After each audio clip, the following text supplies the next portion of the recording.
नमस्कार विद्यार्थी मित्रांनो, आज आपण मी चित्रकार कसा झालो हा पाठ अभ्यासणार आहोत। या पाठाचे लेखक आहेत ल म कडू, प्रसिद्ध मराठी लेखक व चित्रकार। ते स्वतः लेखकही आहेत आणि चित्रकारही आहेत। त्यांची बाल साहित्याची सुमारे 30 पुस्तके प्रकाशित आहेत। बाल साहित्य म्हणजे लहान मुलांसाठीचं साहित्य, याची 30 पुस्तके प्रकाशित आहेत। त्यांची झाड हे लहान मुलांसाठी असलेले द्विभाषिक पुस्तक, द्विभाषिक म्हणजे 2 भाषांमध्ये पब्लिश होणारे पुस्तक, 2 भाषांमध्ये प्रकाशित होणारे पुस्तक। खारीचा वाटा हा कथासंग्रह, जॉर्ज कार्वर हे चरित्र, रावीचा मोर हे बालसाहित्य म्हणजे लहान मुलांसाठीचं पुस्तक, इत्यादी पुस्तके प्रसिद्ध आहेत। त्यांना 2017 साली खारीचा वाटा या पुस्तकासाठी साहित्य अकादमीचा बालसाहित्य पुरस्कार, साहित्य क्षेत्रामधला हा अतिशय मोठा पुरस्कार आहे। सन 2014 साली महाराष्ट्र शासनातर्फे उत्कृष्ट वाङ्मय निर्मितीचा म्हणजे चांगली पुस्तकं लिहिल्याचा, साहित्य लिहिल्याचा पुरस्कार, साने गुरुजी पुरस्कार मिळालेले आहेत आणि हे सर्व पुरस्कार यांना मिळालेले आहेत। शेगाव अहमदनगर येथे जानेवारी 2018 मध्ये झालेल्या बालकुमार साहित्य संमेलनाचे ते अध्यक्षपद त्यांनी भूषवले आहेत, म्हणजेच ते अध्यक्ष होते। निसर्गाच्या सानिध्यात म्हणजे सहवासात आपल्यातील उपजत मीन्स नॅचरल कला शोधण्याचे अनेक मार्ग सापडतात, म्हणजे आपल्यामध्ये काय कला आहेत त्याचे अनेक मार्ग सापडतात शोधण्याचे। हे लेखकाने स्वअनुभवातून या पाठात सांगितले आहे।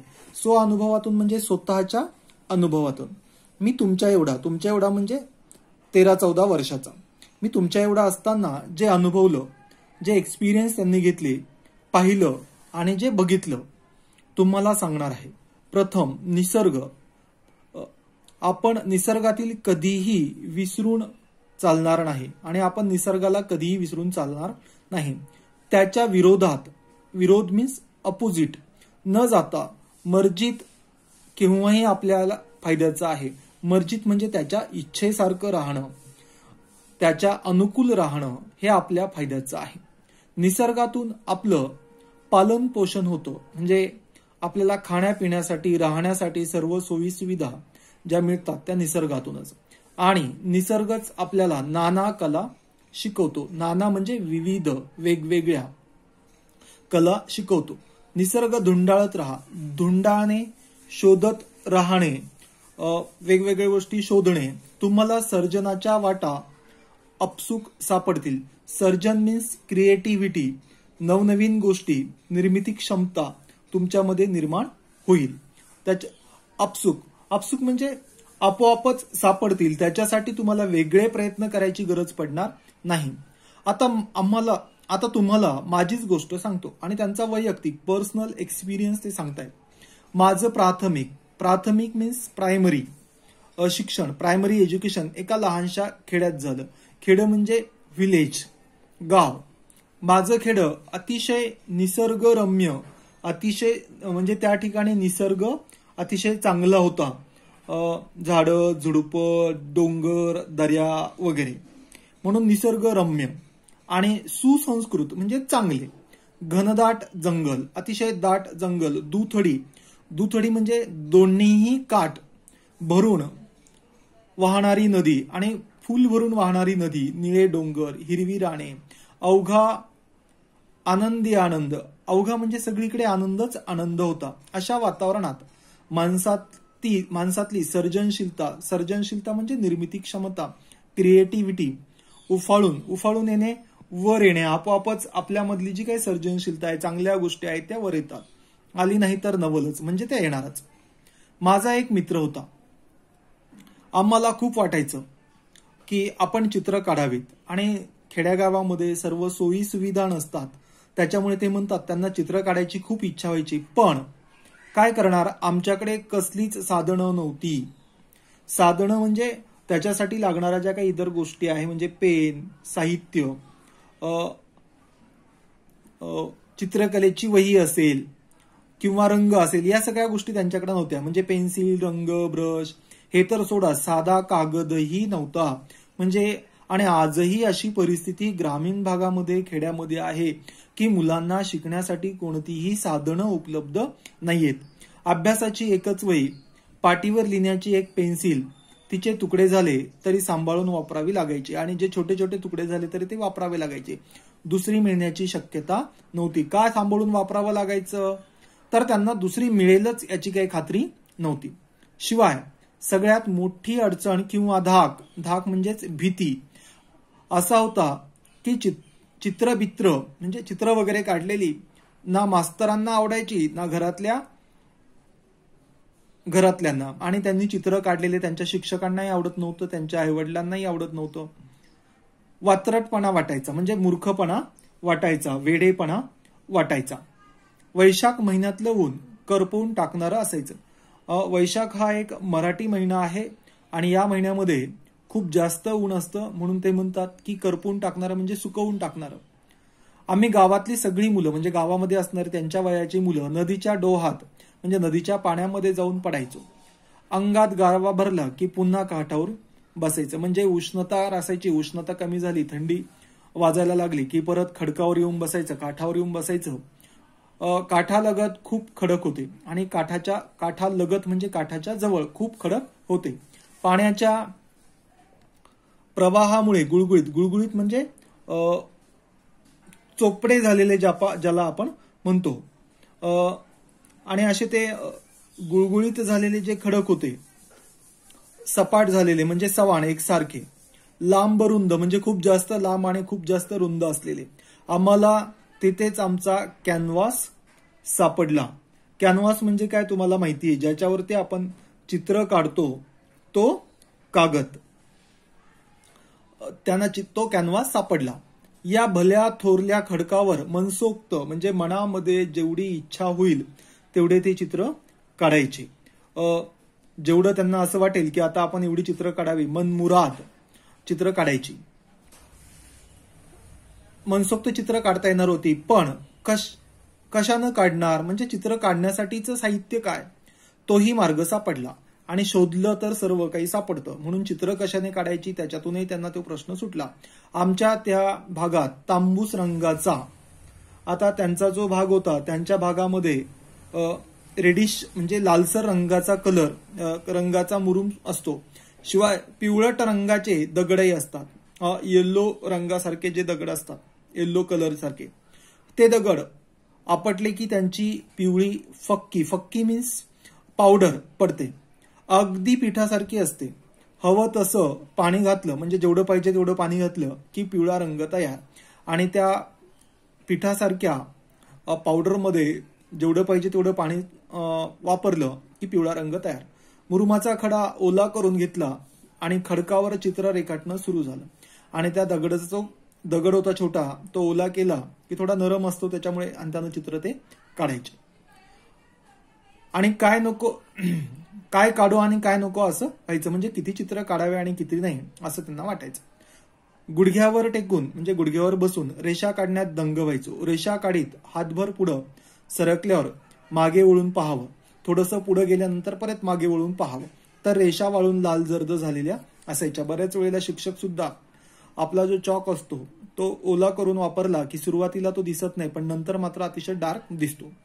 आणखी सुरसुरी यायची. सुरसुरी येणे, अजून उत्साह येणे, पुन्हा पुन्हा इच्छा निर्माण होणे आणि तेच करायची. त्यांच्या मनामध्ये मी इच्छा व्हायची, प्रोत्साहन मिळायचं.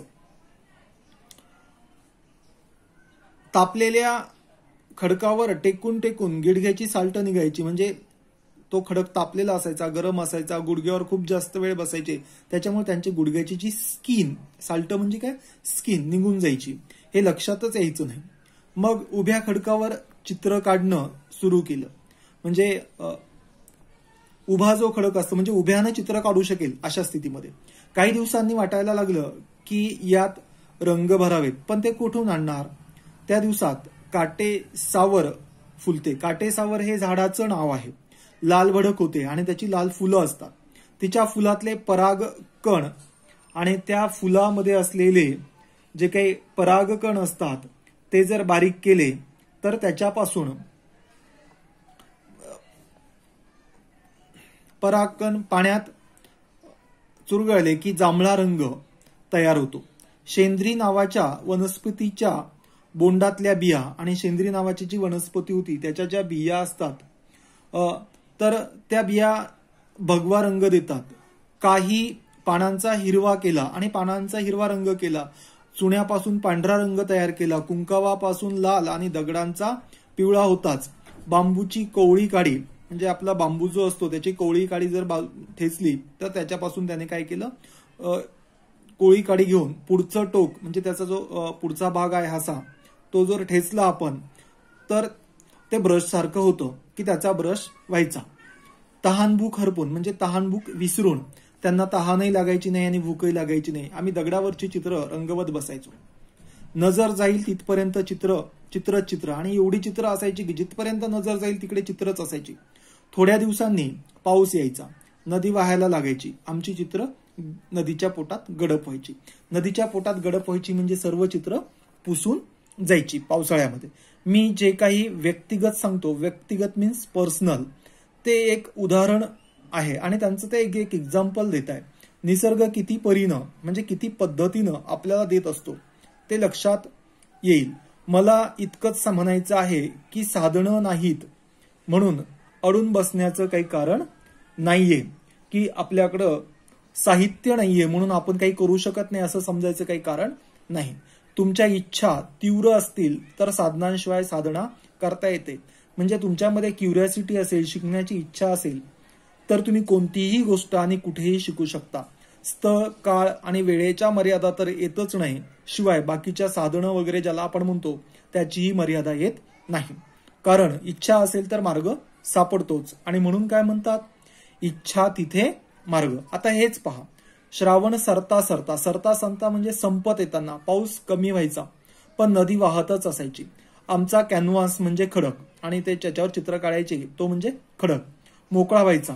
पार चैत्र महिना उजडायचा म्हणजे चैत्र महिना येईपर्यंत तोवर काय करायचं, त्यातूनच आम्हाला मातीचा नाद लागला. नाद लागणे, छंद लागणे, हॉबी. लाल भडक मऊशार माती हाताला लोण्यासारखी वाटायची. मूर्ती कराव्यात आणि ती जी लालसर माती आहे तर ती त्यांना कशासारखी वाटायची, लोण्यासारखी वाटायची. पण या मातीचा खेळही लपून छपून करावा लागे, कारण घरातल्या लोकांना हे सगळं आवडत नसायचं. कधी गोठ्याच्या मागच्या बाजूला, गोठा म्हणजे गाई म्हशी किंवा गुरे जिथे बांधतात त्याच्या मागच्या बाजूला, गावातील मंदिराजवळच्या बकोळीच्या झाडाखाली, आणि गावामध्ये मंदिर होतं आणि त्या मंदिराजवळ एक बकोळीचं झाड होतं त्याच्या खाली आमचा उद्योग चालायचा. म्हणजे यांचं हे मूर्ती तयार करण्याचं, चिखल खेळण्याचं चालायचं. मूर्ती करून वाळत ठेवल्या आणि मूर्ती तयार झाल्या की त्या वाळू घालायच्या, सुकायला ठेवायच्या.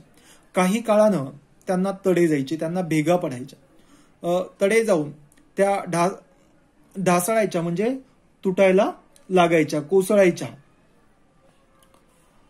हिरमोड व्हायचा. हिरमोड होणे म्हणजे निरुत्साह होणे, डिस्टर्ब म्हणजे असं हे काय चाललंय की आता आपण काय करणार, कारण एवढी छान मूर्ती तयार केली होती आणि ती तुटून गेली म्हटलं की माणूस नाराज होतो. त्यावर काहीतरी उपाय शोधायला हवा होता. विचार करता करता लक्षात आलं की गाईचं शेण ओलं असताना जसं असतं तसंच ते वाळल्यावरही असतं, त्याला तडे जात नाही. आणि गाईचं जे शेण असतं, विष्ठा, ती ओली असताना जशी असते तशीच वाळल्यावरही असते. आम्ही शेण मातीत मळून घेतलं आणि मग ते जे शेण असतं ते मातीमध्ये मिक्स करायला सुरुवात केली. मूर्ती थोड्या टिकायला लागले, म्हणजे पहिल्यापेक्षा जास्त का. तरीही जास्त दिवस झाल्यावर बारीक बारीक तडे जाऊन ढलप्या पडायच्या आणि खूप जास्त दिवस झाले की त्याचे थोडे थोडे तडे जाऊन त्याचे थोडा थोडा भाग तुटून पडायचा. पुन्हा विचार सुरू, हे असं का होतं. आमच्या गावात आठवडे बाजार भरायचा, म्हणजे आठवड्यातून एक दिवस बाजार असतो तसा आठवडे बाजार भरायचा. माधू हे एका व्यक्तीचं नाव. आयते कपडे, आयते मीन्स रेडीमेड कपडे विकायला यायचा. सगळा डोंगर भाग फक्त पायवाटा म्हणजे पायाने चालायचा रस्ता, म्हणजे रोड नाही. तो आपला माल म्हणजे त्याचं जे कपडे असायचं तो घोड्यावर लादून घोड्यावर टाकून आणायचा. नादरुकीच्या झाडाची दाट सावली, आणि नादरुकीचे जे झाड आहे त्याची सावली दाट असते, सावली पडायची. तो झाडाच्या मुळीला घोडा बांधून, मुळी म्हणजे रूट, आणि त्याला तो घोडा बांधायचा. आम्हाला घोड्याची लीद दिसली. लीद म्हणजे घोड्याचं शेण. त्यात बरेच धागे धागे दिसत होते. हे धागे माती धरून ठेवतील.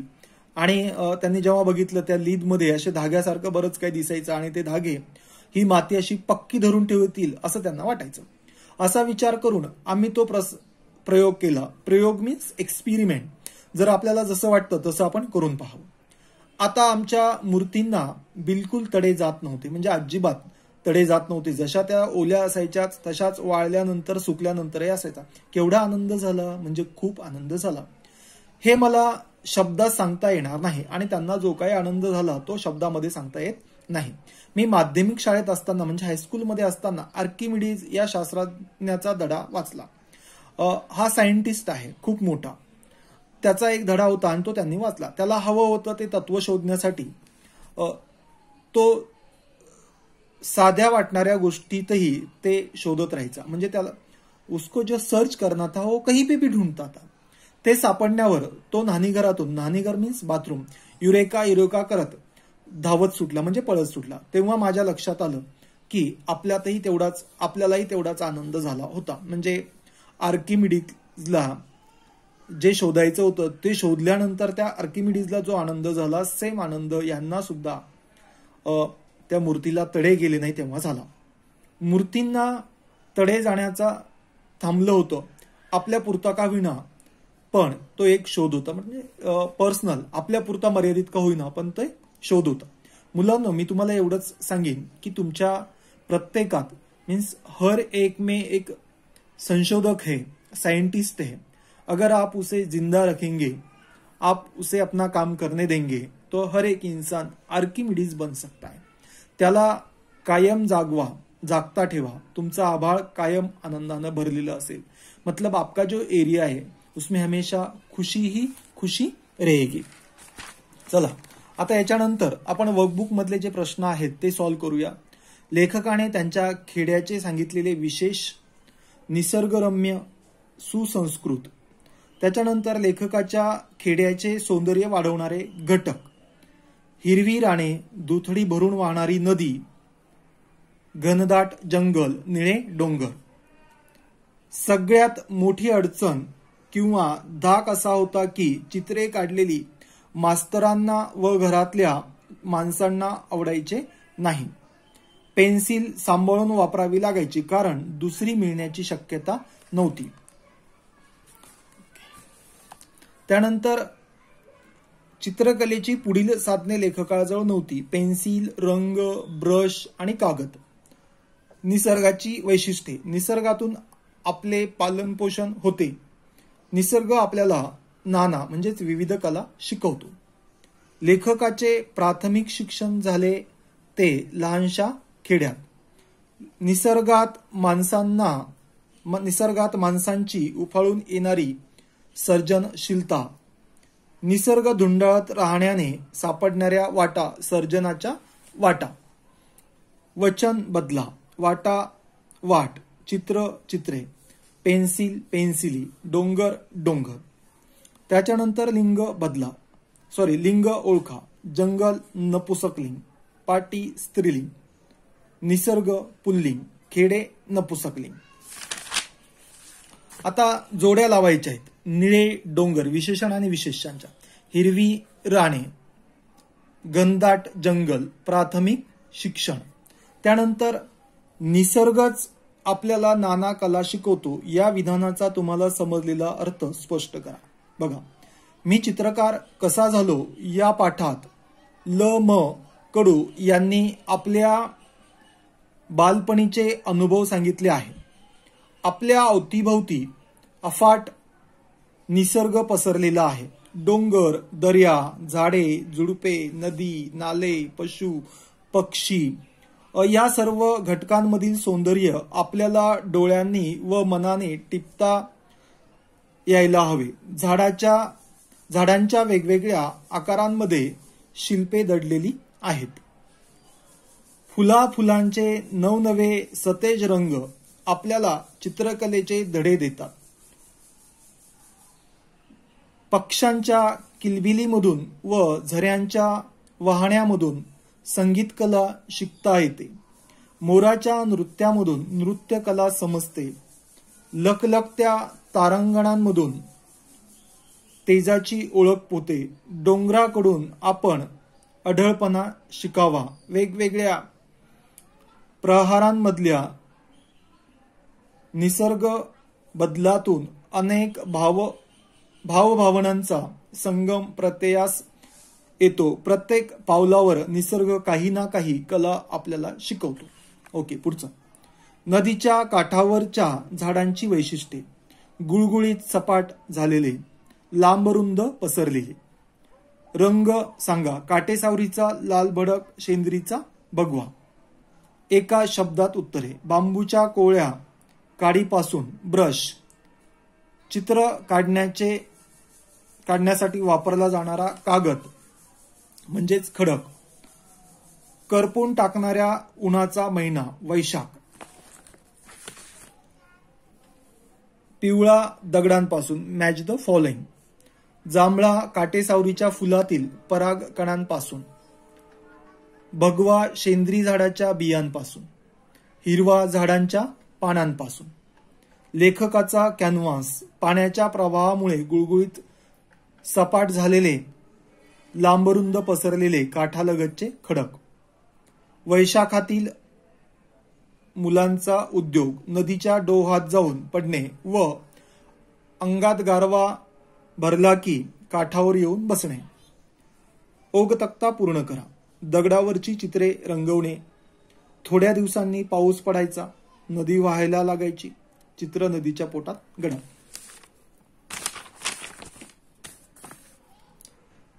लिंग ओळखा. रंग पुल्लिंग, खडक पुल्लिंग, ऊन नपुसकलिंग, काठ पुल्लिंग. एक नदी. तक्ता पूर्ण करा. अनेक नद्या. एक काडी, अनेक काड्या. एक रेष, अनेक रेषा. एक रंग, अनेक सुद्धा रंगच.